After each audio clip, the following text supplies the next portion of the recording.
Hey guys, this is Will Chandler. Coming back to you. It's been a few days. Been pretty busy, and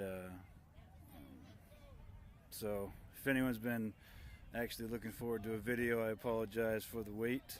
At a sports complex right now, my son's learning how to play football, doing flag football, so it's pretty cool watching him grow up, play team sports.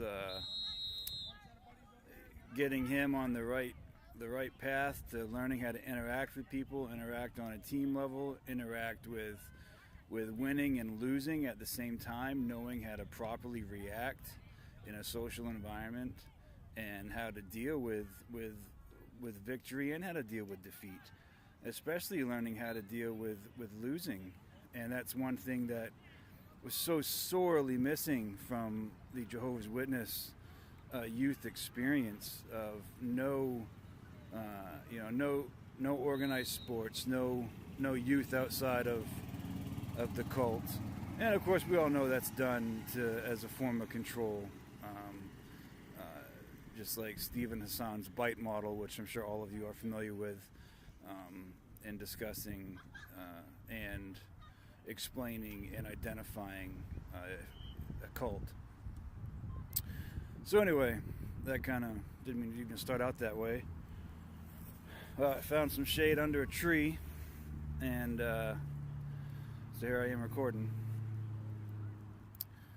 I think where I left off, one of my last videos of my personal history was 9/11, and after that, being at the Pentagon, being in the first platoon to respond to those attacks and all the stuff. And after that, I finished out my first 4-year enlistment in the Army. I did make the rank of E5, a sergeant, in my third year, and also before I made the rank of sergeant in my third year of being in the Army, I didn't end up going to. I volunteered for and went to selection for Special Forces, and it was the first time I came across something where physically I wasn't able to do it. I got walking pneumonia when I was there, and I was only, I don't know, maybe 5 days from the end. But if any of you all have ever had walking pneumonia,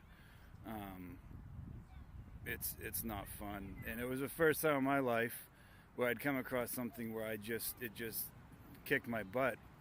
And kind of that, tying that into right now with my son learning how to lose, is that I didn't really know how to take that. I'd always, everything got done in the Army and high school sports. I'd always been one of the best. Even in high school track, shot put and discus, I was within the first year, I was up on the wall in the gym with, as far as having one of the records for the school. And like I mentioned before, I was a distinguished honor grad in basic training. And so I didn't know how to deal with not completing something, and it messed with me psychologically for a while. And so I'm glad I went. It was a great experience, and but it was something that ended up being a pivotal moment and a focal point in my life. Was getting sick there at selection for Special Forces and end up not making it. So anyway, so I mentioned that I'd done my first 4-year enlistment, and one of the main reasons I got out was because I wanted to marry my now wife. We had met in college, my first year in college in ROTC, and she had a scholarship to ROTC, and she was an officer in the Army, and I was enlisted. And as everyone knows, even though it had a prior relationship, it was still a gray area that we could possibly get in trouble for. And so I wanted to make sure, without a shadow of doubt, there was no issues. And so I'd got out, and within a couple days of getting out of the Army, I proposed to her, and she said yes. I tricked her into marrying me, and here we are many years later, right? But so I started going to college using the GI Bill, the Montgomery GI Bill, and really loved psychology classes and chemistry classes of all things. And for work, I was a personal trainer, and I had a pretty good success doing that. And one of the reasons I bring up personal training is that I was out near Fort Lewis at that time, Fort Lewis, Washington, Seattle area, and I had a few clients that were Jehovah's Witnesses. Now, these weren't the run-of-the-mill, window washer witnesses.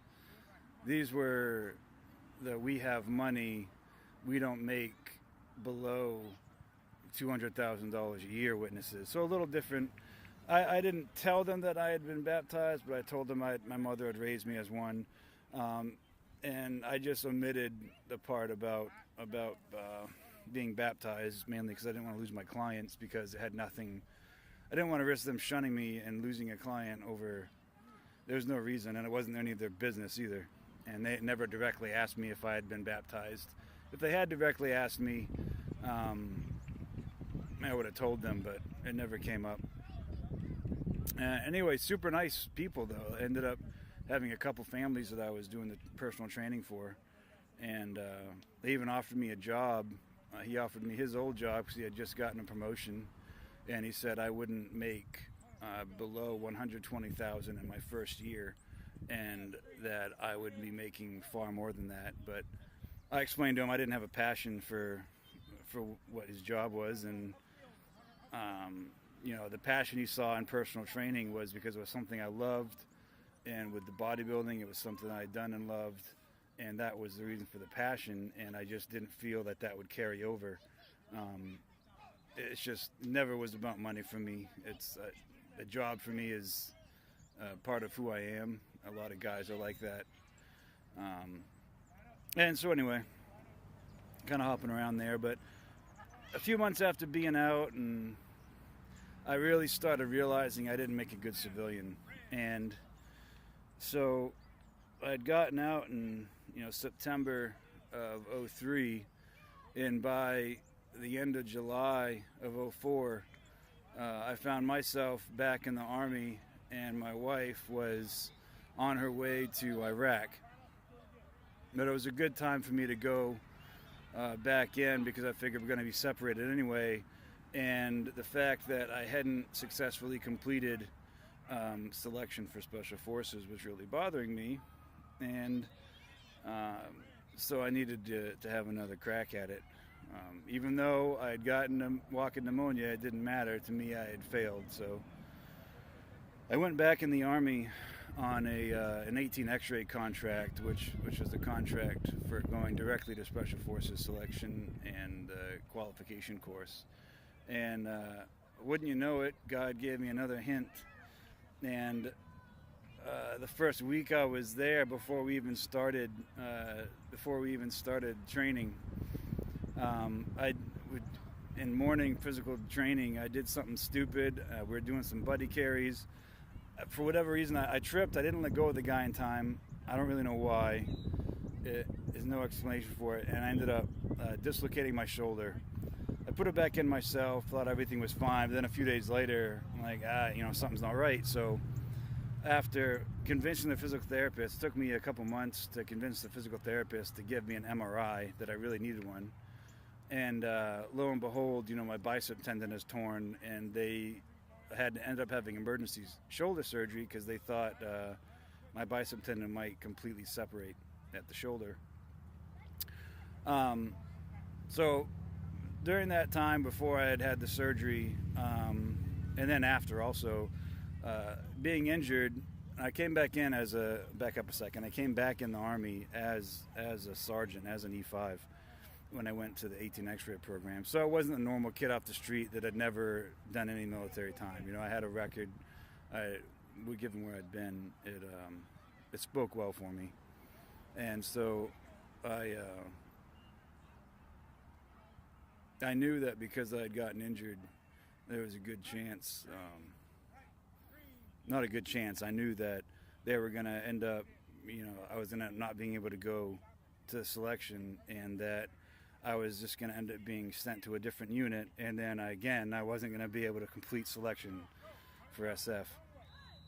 And so I went to the NCOIC, I went to the guy in charge, and I said, look at my record,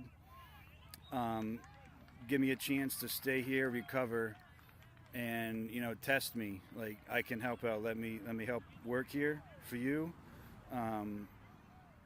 Just take a look at my file and see if you'll give me a chance. And so he did, and then he decided to test me. His area worked with land navigation, which is finding your way through the woods with a map and compass. And they also worked with small unit tactics. And the small unit tactics was a given, but he wanted to test me on land navigation, so he took me out with some of his instructors and some of the guys from one of his old teams, and tested me. And I came in about 20 to 30 minutes. I finished 20 to 30 minutes before the first guy, that other guy that was out there for the instructors for the course, and so that got me the job. So I did in processing and helped out with the classes. I was assistant cadre, teaching land navigation and SUT, small unit tactics. And by the time I was finally recovered from the shoulder surgery and all, my wife was coming back from Iraq, and we had it set up to where she was going to be transferring to where I was, and she had a unit lined up and everything. And lo and behold, her boss was a real dick, and he decided he didn't want to let her go, so we made some calls to the Pentagon and had some stuff rearranged, and she was no longer allowed to come to the base I was at. And so that really sucked. And so at that point, we had already been apart for almost a year and a half. And it was, either choose going to selection or choose your wife. And it was hands down, it was a no-brainer. I chose my wife. It meant a lot to me to go to selection, but not enough to end my marriage. So I had a clause in my contract where if I didn't complete the training, that I would be able to get out of the Army. And so that's what I did. It was still a honorable discharge, and so that was my second go around in the Army. That was for about a year and a half, I guess, and got out, went back to Washington State, Fort Lewis area where she was at, and she ended up being stuck at Fort Lewis for a few more years, and I was back to being a civilian and looking for what to do next. So I did find a job on base, doing contracting for General Dynamics and working on the Stryker vehicles. Everything from the top to bottom, the smallest nuts to the biggest tech, helping to refurbish them, put them together, take them apart. We could take out a transmission and an engine, the power plant in it, and swap them out in 30 minutes. And so that was pretty cool. I was able to do a lot of that. And but the job I ended up finally getting that really enjoyed was being able to contract for the government as a small arms instructor. And I was always good at shooting and at teaching. And that was the favorite job. It's a job I'd go to now if I could, being a small arms instructor. Everything from, handguns from the 9mm Berettas up to, the automatic grenade launchers. And so I was able to have a job teaching Army, Navy, and Air Force that were in the area, helping with the guys going to deployments, helping them get a little bit more marksmanship. And so I did that for a while, I still had the bug to go to selection for Special Forces, and so I found a National Guard Special Forces unit that was near me, which I found out about through a buddy of mine, because I was also doing a little bit of, I'd found out about that through a friend of mine when I was personal training, actually. And so I ended up joining that unit, and I finally did end up going to selection and passed with flying colors, which was nice. So I'd finally achieved that goal, which had been really bugging me to no end for years. But when I finally got to selection without having walking pneumonia and without injuring myself and needing shoulder surgery first, I was able to go and complete that with no problems. And